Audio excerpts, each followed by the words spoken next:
अध्याय 8 नए प्रश्न नवीन विचार। पल्लवी की जिज्ञासा। पल्लवी की नानी प्रत्येक रविवार को सुबह सुबह स्नान कर आश्रम जाती थी। एक दिन पल्लवी ने भी अपनी नानी के साथ चलने की इच्छा व्यक्त की।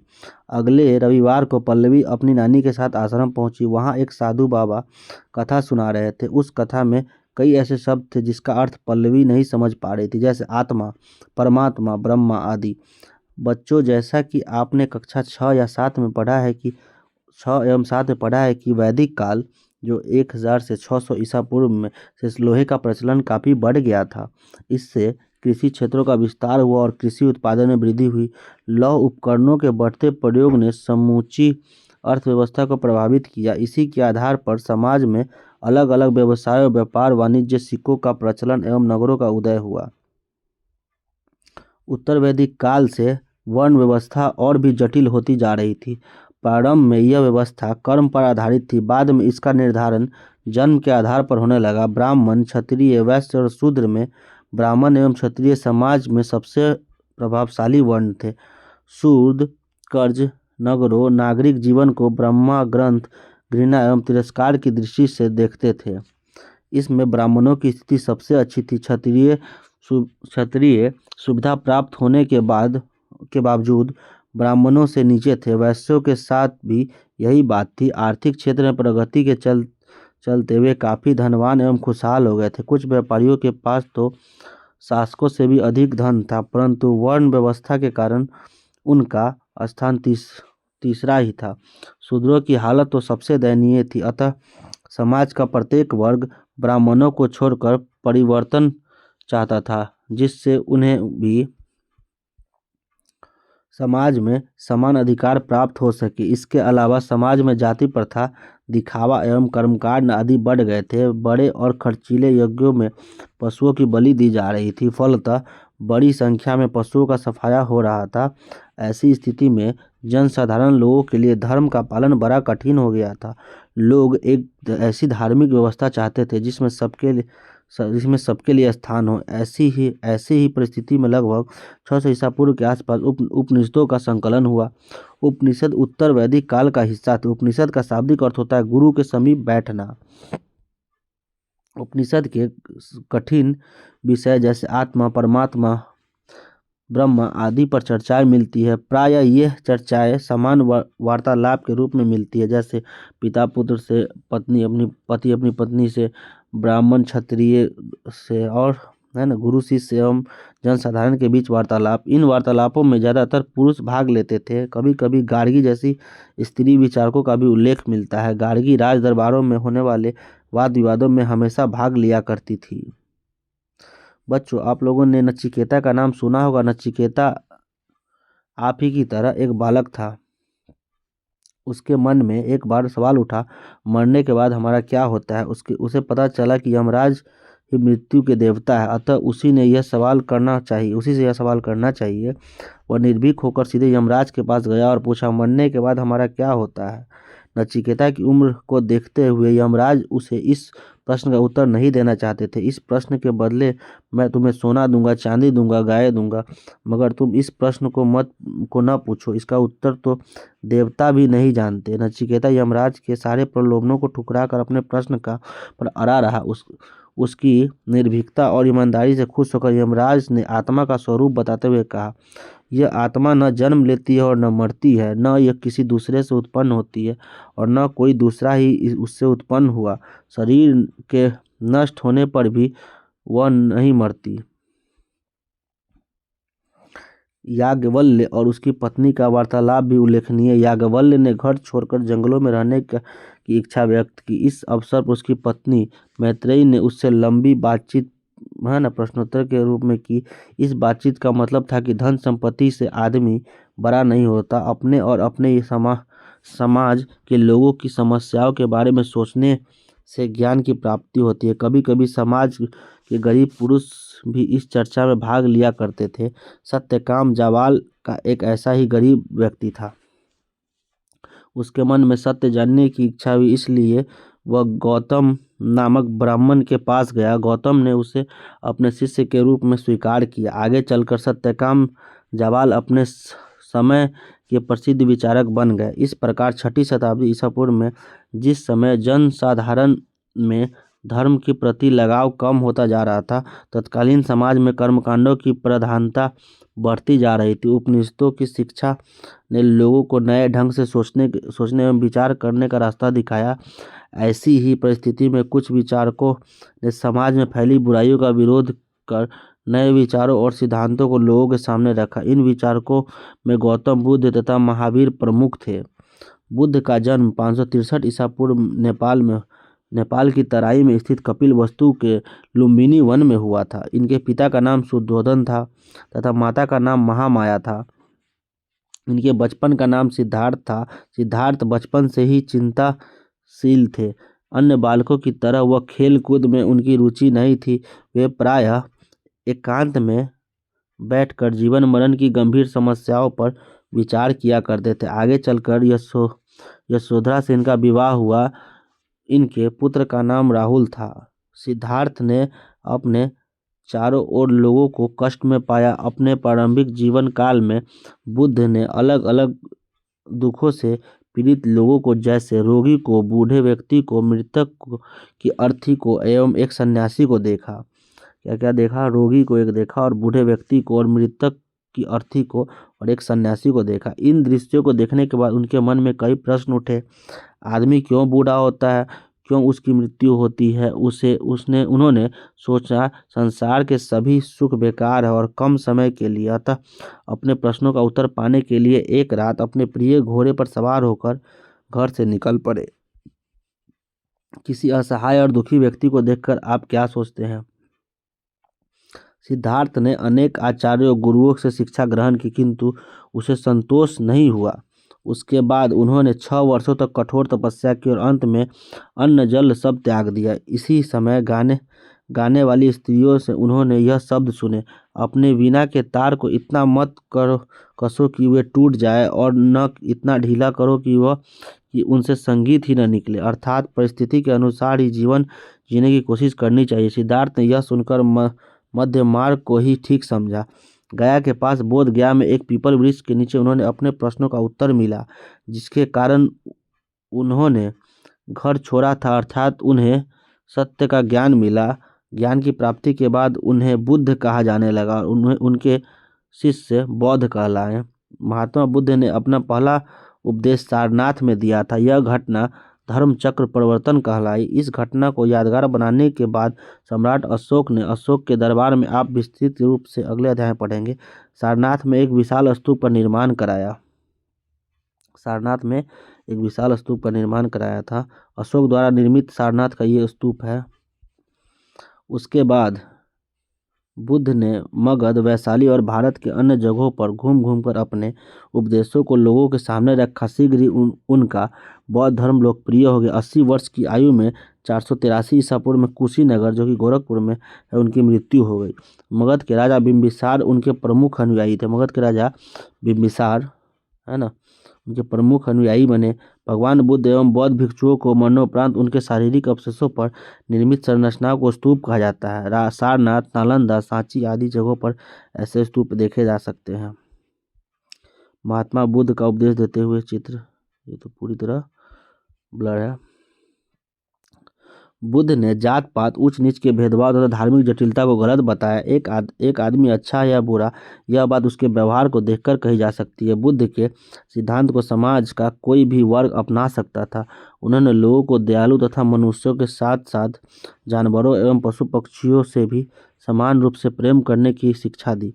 बुद्ध लोगों को दूसरे की शिक्षा या सिद्धांत को अपने विवेक के आधार पर अपनाने की सलाह देते थे। जीवों पर दया। एक बार बुद्ध भिक्षाटन के लिए जा रहे थे। रास्ते में एक गडेरिया बहुत सी भेड़ों को हाँके लिए जा रहा था। बुद्ध ने देखा कि भेड़ के एक बच्चे के पैर में चोट लगी हुई है, इसलिए वह लंगड़ा कर चल रहा है। पैर में पीड़ा के कारण वह बार बार भेड़ों से पीछे रह जाता था। मेमने की माँ अपने बच्चे को बार बार पीछे मुड़कर देखती थी।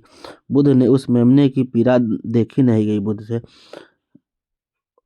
उन्होंने उस बच्चे को गोद में उठा लिया और वे भेड़ के पीछे पीछे चलने लगे। ऐसे करुणामयी थे भगवान बुद्ध। आइए देखें उन्होंने ऐसे किस प्रकार किया। बुद्ध अपने विचार लोगों को उनकी ही भाषा पाली में दिया। किस भाषा में? पाली में। महात्मा बुद्ध ने उपदेश से बिल्कुल सीधे साधे थे। उन्होंने सामान्य लोगों से आसानी से समझ सकते थे। बुद्ध के अनुसार मनुष्य को 4 प्रमुख सिद्धांत आर्य सत्य को हमेशा याद करने चाहिए। सिद्धांत है दुख। पहला है दुख। बुद्ध ने जन्म, मृत्यु, रोग, इच्छित वस्तुओं की प्राप्ति न होना आदि को दुख माना है। दुख का कारण क्या होता है? बुद्ध ने के अनुसार दुख का मुख्य कारण होता है इच्छा, तृष्णा।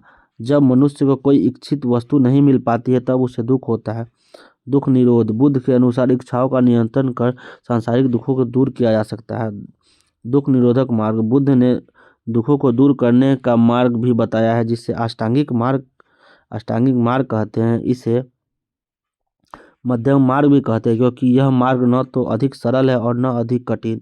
सामान्य व्यक्ति भी अपने जीवन में इन 8 बातों का पालन कर सांसारिक दुखों से छुटकारा पा सकता है अर्थात परम शांति निर्वाण को प्राप्त कर सकता है। इस मार्ग पर चलने के लिए बुद्ध द्वारा बताए गए 8 आदर्श इस प्रकार हैं। सम्यक यानी शुद्धि दृष्टि, सत्य असत्य, पाप पुण्य, अच्छा बुरा आदि को अच्छे ढंग से समझना। सम्यक संकल्प, इच्छा और हिंसा से मुक्त विचार सम्यक संकल्प कहलाते हैं। सम्यक वाणी, अपनी वाणी बोलचाल में मनुष्य को विनम्र होना चाहिए। सम्यक कर्म, व्यक्ति को अपने जीवन में अच्छे व सही कर्म करने चाहिए। सम्यक जीवन यापन हेतु सही साधनों का प्रयोग करना चाहिए। हमें झूठ एवं गलत तरीके से धन नहीं कमाना चाहिए। सम्यक व्यायाम, सही तथा ज्ञान युक्त प्रयत्न, मन से बुरी भावनाओं को दूर रखने का प्रयास। सम्यक चरित्र, मनुष्य को अच्छे आचरण एवं अच्छी बातों का जीवन में बार बार प्रयोग करना चाहिए। सम्यक समाधि, किसी विषय पर एकाग्रचित होकर विचार विमर्श करना चाहिए। बुद्ध के उपरोक्त बनाए गए मार्ग पर चलने के बाद मनुष्य आनंद तथा शांति का अनुभव करता है। बुद्ध ने बौद्ध संघों की स्थापना की जिसमें सभी जातियों एवं पुरुषों एवं महिलाओं को शामिल होने की आज़ादी थी। संघ में प्रवेश लेने वाले लोग अपनी आवश्यकताओं को कम से कम करते हुए सदा जीवन जीते थे। अपनी मूलभूत आवश्यकताओं की पूर्ति के लिए वे भिक्षा मांगते थे। इसी कारण उन्हें भिक्षु यानी पूरी तथा भिक्षुनी महिला को कहा गया है। इसके रहने के स्थान को विहार कहा जाता था। अपनी सादगी और सरलता के कारण भारत के साथ साथ विदेशों में भी यह धर्म काफ़ी लोकप्रिय हुआ। श्रीलंका, चीन, जापान, कोरिया, तिब्बत आदि देशों में इनके अनुयायियों की संख्या काफ़ी अधिक है। भारतीय समाज में सभी पक्षों को बौद्ध धर्म में प्रभावित किया। सम्राट अशोक ने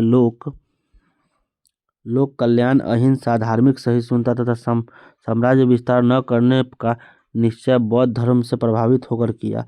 इसके बारे में आप विस्तृत रूप से अगले अध्याय में पढ़ेंगे। धार्मिक क्षेत्र में अनेक बदलाव आए। धीरे धीरे यज्ञ, बलि एवं कर्मकांडों में कमी हुई। नालंदा, विक्रमशिला जैसे बौद्ध मठ स्थापित हुए। बौद्ध धर्म से जुड़े स्थलों की सूची बनाएं। अगर आपको 2 स्थलों पर भ्रमण करने का मौका मिले तो प्रथम 2 में किसका चयन करेंगे? जैन धर्म। इसी समय बौद्ध धर्म की तरह जैन धर्म ही जनसाधारण को अपनाई गई नई विचारधारा से प्रभावित हो रही थी। जैन धर्म के संस्थापक ऋषभ देव थे। जैन धर्म की कुल 24 तीर्थंकरों के होने की बात की जाती है।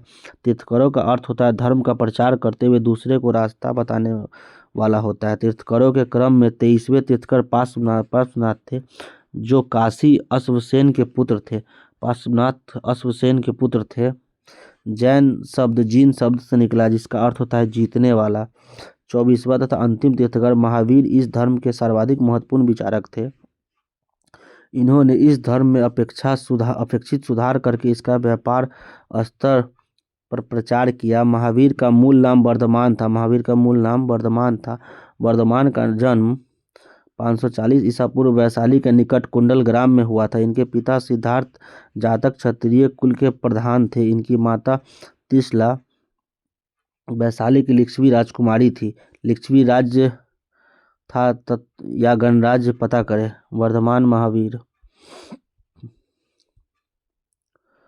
वर्धमान का विवाह यशोदा नामक राजकुमारी से हुआ था। 30 वर्ष की उम्र में वर्धमान ने राजमहल की सारी सुख सुविधाओं को त्याग कर घर छोड़ा और जंगल में रहने लगे। 12 वर्ष की कठोर तपस्या के बाद उन्हें ज्ञान कैवल्य की प्राप्ति हुई।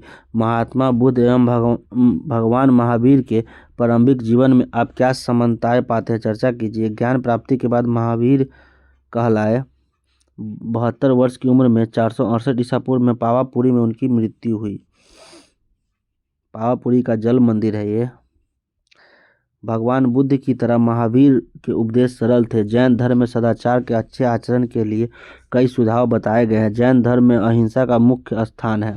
भगवान महावीर का मानना था कि पशु पक्षी पेड़ पौधे हवा में उपस्थित अदृश्य कीटाणुओं में भी जीवन है। इसलिए जैन साधु मुंह और नाक पर कपड़ा बांधकर चलते थे ताकि हवा द्वारा कीड़े उनकी नाक में पहुंचकर नष्ट न हो जाए। स्मरण करें कि भगवान बुद्ध ने भी अहिंसा को अपनाने की बात कही थी। मुंह और नाक पर कपड़ा बांधने या ढकने से और क्या क्या फायदे हो सकते हैं, चर्चा कीजिए।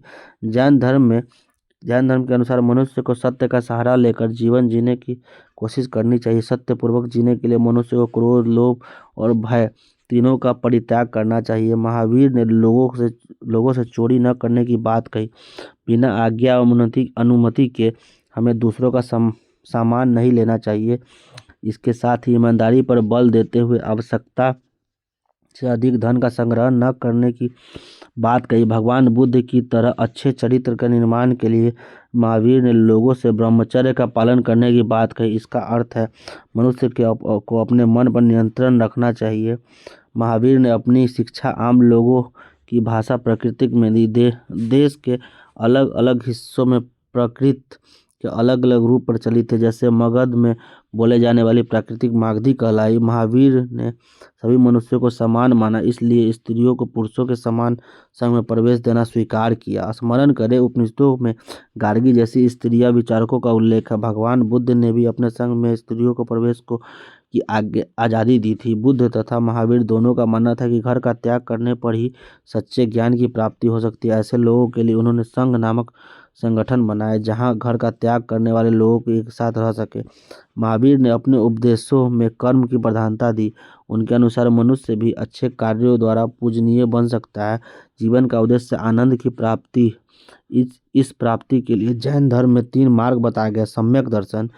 आत्मा सभी जीवधारियों के शरीर में निवास करती है, इसलिए मनुष्य को सभी प्राणियों को अपने समान समझना चाहिए।